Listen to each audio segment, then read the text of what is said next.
Magandang buhay at welcome dito sa aking channel. Ngayon, ang aking pong ituturo ay about inverse variation. Ipapaliwanag ko sa inyo paano i-translate ang verbal statement into mathematical symbol. And also, ipapaliwanag ko kung paano i-compute ang constant and equation of variation. Okay, let me illustrate first ano nga ba ang inverse variation. Inverse variation, as one quantity increases, the other quantity decreases. Ano pong ibig sabihin yan? For example, we have two quantities or variables, x and y. Kapag yung isang quantity, let us say y, increases, the other quantity or the other variable decreases. Yan po ang ibig sabihin ng inverse variation. If you compare with the direct variation, ang direct variation ay as one quantity increases, the other quantity also increases. So if we have two quantity or variables, x and y, kapag yung y ay increases, yung x ay increases. Yan po yung pagkakapareho o pagkakaiba ng inverse at direct variation. Okay? Kapag illustrate po natin sa table, ito po yung table natin, the number of people working, that is x, and the time to finish the work, that is y. If you notice here, the number of people working, that is increasing. 1, 2, 3, 4. So kapag nadadagdagan yung taong magtatrabaho, yung oras ng pagtatrabaho ay nababawasan, kaya decreasing. So kapag isang tao lang nagtrabaho, 20 hours. Kapag dalawang tao na, 10 hours na lang. So yan po yung inverse variation. Compared po dito sa direct variation na, let us say, kilogram of banana, x, and amount in peso. So if you notice, yung kilogram of banana increasing, syempre habang tumataas yung kilo ng banana, ay tumataas din yung amount ng peso na babayaran mo. So yun po yung pagkakaiba ng inverse at direct variation. Okay? So how to translate the statement of inverse variation? Ito yung mga karamihang statement na nababasa natin about inverse variation. Y varies inversely as x. Meron po yung word na inversely. That is inverse variation. Another one ay y inversely proportional to x. So, mayroon po ulit yung word na inversely. So, if you are going to translate the statement into mathematical symbol, that is y is equal to k over x. Yan po ang inverse variation. Yung first quantity, y, nasa left side, yung second quantity x ay dapat nasa denominator. At yung numerator na k, yan po yung constant of variation. Okay, so let's have an example. Number 1. The time t required to empty a tank varies inversely as the rate r of pumping. So meron tayong word dito na inversely. So meaning to say, yan po ay inverse variation. So dalawa po yung quantity na kino-compare natin dito. The time and the rate. So, kapag i-translate natin yan into symbol, yung first quantity, time, is equal to, ang numerator natin ay yung k, constant, always, at ang denominator natin ay yung second quantity, yung rate, r. So, yan po yung kanyang translation. Okay, how about this number 2? The number of hours, h, required to do a job varies inversely as the number of people, P, working together.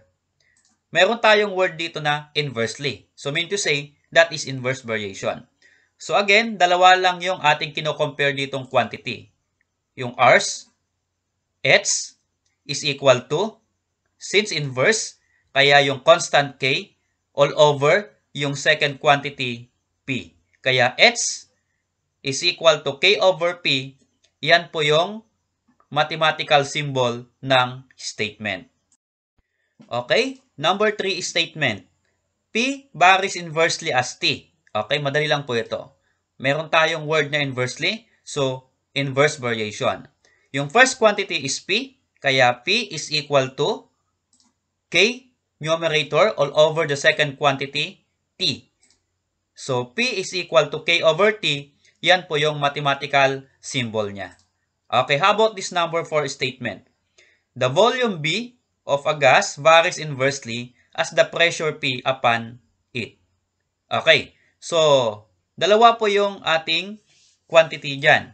Yung una ay V, volume. Pangalawa ay P. So if you're going to translate, V is equal to K all over the pressure P. So yan po yung mathematical symbol ng statement. Okay, so bago po tayo mag-compute ng constant at equation of variation, click lamang po ang like and then subscribe kung bago ka po sa aking channel at notification bell upang sa ganun ay ma-update ka sa iba pang video tutorial na aking i-upload sa mga susunod. Sa ngayon po ay nagagawa po ako ng mga learning tasks at performance tasks sa mga susunod na lesson. Okay, how to find the constant K and equation of variation. Number 1 example. If P varies inversely as T and P is equal to 5 when T is equal to 4, find the constant and equation of variation. Ano po yung unang step na gagawin natin dyan? Transfer po natin into mathematical symbol yung statement. So yung unang nabanggit doon na quantity ay P, kaya P is equal to, ito po yon. Na may nabanggit po na inversely, kaya inverse variation, kaya ang constant ay numerator, K, divide by yung second quantity, T. So, P is equal to K over T. Yan po yung translation ng statement. Then, to solve for the constant, substitute natin yung value ng P at T. So, yung P po ay 5, kaya 5 is equal to K all over. Stay po yung K kasi yun po yung sinusolve natin. Ano po yung value ng T? Ito po, 4. Kaya K over 4. Then, how to simplify? Kapag ganyan po yung given, ay multiply mo lang po yung denominator na 4 dun sa 5 na nasa left. Ang tawag po dyan, cross multiply. Ano po? So, 5 times 4 is 20. Dun po sa left ilalagay is equal to K. Bakit K na lang po? Yung multiply mo din yung denominator ng 5 sa K. Since ang denominator ng 5 ay 1, kaya 1 times K is K. So, yung 20 po, yan na po yung constant of variation. Okay? And then, for the equation of variation, kunin lang natin yung equation o yung symbol na na-translate natin. P is equal to K over T. So, substitute natin yung constant na na-compute natin, that is 20. So, P is equal to 20 over T. So, yung P is equal to 20 over T, yan na po yung ating equation of variation. Okay, for number 2 example. If y varies inversely as x and y is equal to 2/3 when x is equal to 6, find the constant and equation of variation. So, nagbigay po ako dito na ang given po ay fraction. So, paano po natin yan isosolve? Okay, ganito lang po yan. Ang statement po ay inverse. So, inverse variation. Okay, translate natin yung statement into symbol. Ang first quantity ay y, kaya y is equal to, ang second quantity ay x, kaya k all over x. Yan po yung translation. So, solve po natin yung kanyang constant. Substitute natin yung given na value ng y and x.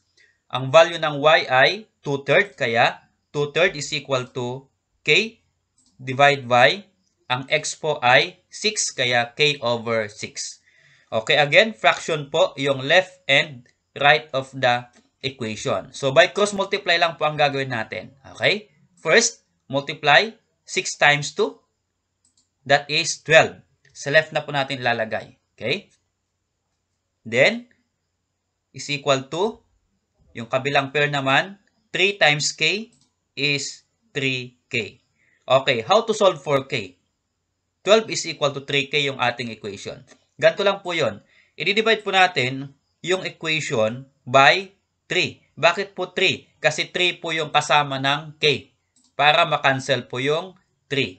Ano po? So, yung matitira po sa left side or sa right side ay k na lang. And then sa left side, 12 divided by 3 is 4. Yung 4 po, yan na yung constant of variation. How about for the equation of variation? Using the symbol or statement y is equal to k over x, ay substitute po natin yung constant. So, y is equal to, constant k is 4 all over x. So, yan na po yung equation of variation. Okay, so how about this number 3 example? If m varies inversely as n and m is equal to 1/4 when n is equal to 2/5. This time, nagbigay po ako ng example na ang given ay fractions. Okay? So, what is the first step? Una po ay tingnan natin kung anong variation. So, this is inverse.